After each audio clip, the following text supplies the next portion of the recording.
আসসালামু আলাইকুম রহমতুল্লাহ বরকাত। হ্যালো গাইস, আপনারা কেমন আছেন? মাহে রমজান মাস, রহমতের মাস, বরকতের মাস, কত সুন্দর রহমত বরকত নিয়ে আসলো, এসেছে মানুষের মাঝে ইবাদত করার আল্লাহ পাক সুযোগ দিয়েছে।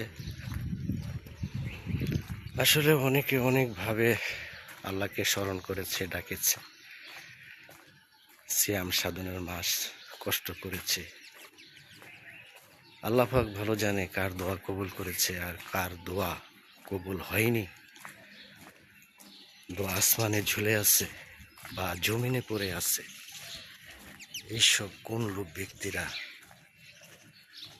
তা একমাত্র আল্লাহ পাকই ভালো জানে।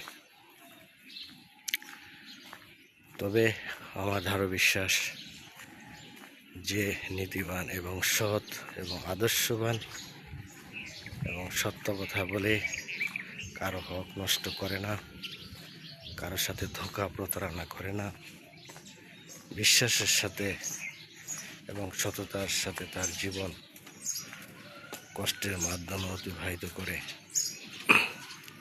এবং হালাল রুজি রোজগার করে খায়, ওই ব্যক্তির আল্লাহ পাক দোয়া কবুল করবে, এতে কোনো সন্দেহ নাই।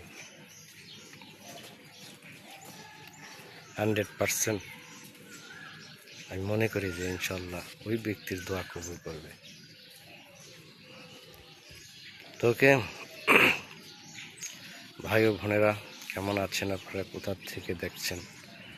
আপনি কি বলছি, আপনি একটু ভেবে দেখুন আপনার ভুলটা কোথায় আছে বা আমাদের ভুল কোথায় আছে। এই ভুলটাকে শুধরানোর জন্যই এই সিয়াম সাধনের মাস আল্লাহ পাক দিয়েছে। তোকে আমাকে লাইক কমেন্ট করে পাশেই থাকবেন। আমি আসলে অনেক দিন পর আমি ভিডিও ছেড়েছি। এই আজকের রোজায় প্রায় শেষ মুহূর্ত, ঈদ সামনে চলে আসছে। ঈদের মার্কেট করার জন্য অনেকেই ব্যস্ত, অনেকেই মার্কেট করে ফেলেছে, অনেকে করবে, অনেকের আশায় আছে। এই আশাই জীবন, আশাই মানুষ বেঁচে থাকে।